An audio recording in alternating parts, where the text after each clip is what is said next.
வந்து அவங்க சொன்ன மாதிரி சேஷனாகவே 2 வயசு கூட ஃபுல்லாக ஆகலை, 2.5 வயசு சம்திங் தான். ஏன்னா ஆஃபீஸ் வந்து போகிற மாதிரி இருந்துச்சு, அந்த மாதிரி சுச்சுவேஷன், குழந்தைய யாராவது எடுத்து போகணும் அந்த மாதிரி சுச்சுவேஷன் தான் என்னோட குழந்தைய வந்து நான் சேர்த்துக்கிட்டேன்.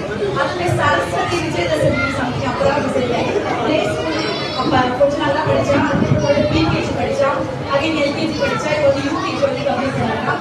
நான் என்ன சொல்றேன்னா, பசங்களுக்கு படிப்பை விட நிறைய விஷயம் வந்து தெரிஞ்சுக்கிறான்.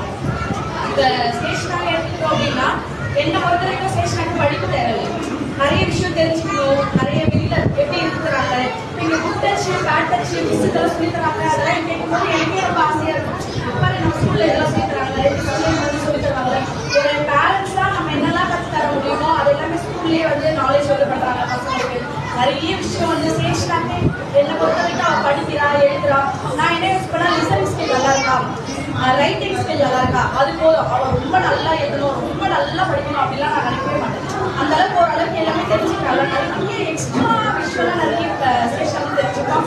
நிறைய பேசிக்கா என்னோட ஃபேமிலியே ஸ்டேஷனை மட்டுமே வித்தியாசமா தெரியலாம். அவள் பேசுறது, அவள் பண்ற ஆக்டிவிட்டிஸ் எல்லாமே இவ மட்டுமே வித்தியாசமா தெரியும்.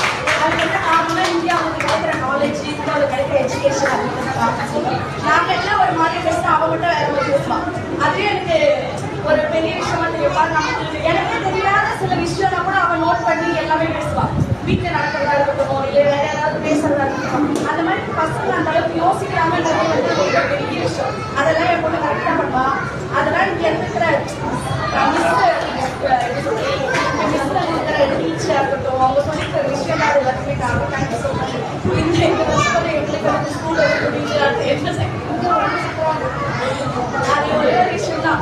ஏன் அப்படின்னா இந்த இடத்துல நான் நம்பி விட்டுட்டேன், எங்கேயும் அந்த மாதிரி நம்பி நான் இங்கே சேர்த்து ஒரே ஒரு மெயின் ரீசன் என்ன அப்படின்னா, இங்கே வெறும் 30 பசங்க தான். சேஷனாவை சேர்க்கும்போது அதை விட கம்மி தான், ரொம்ப கம்மி, 20 பசங்க எடுக்கலாம்.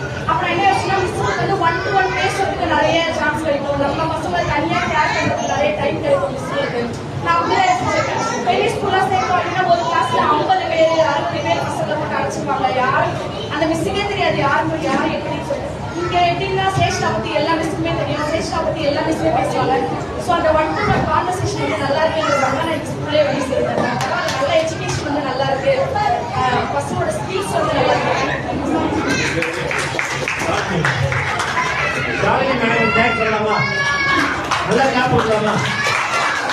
அவங்க ஒரு 200 வார்த்தை பேசியிருப்பாங்கன்னா அதில் வந்து 200 வார்த்தை பேசுகிறாங்க கரெக்டா.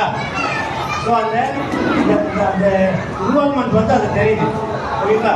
ஸோ அதுக்கு அந்த மெனக்கடர்களுக்கு இந்த ஸ்டாஃப் டீமுக்கு ஒரு கிளாப் கொடுத்துடலாமா? Thank you madam. எல்லாருக்கும் புரியுதா இல்லையா? எங்களுக்கு வந்து உங்களையே மறக்கவே மாட்டாங்க.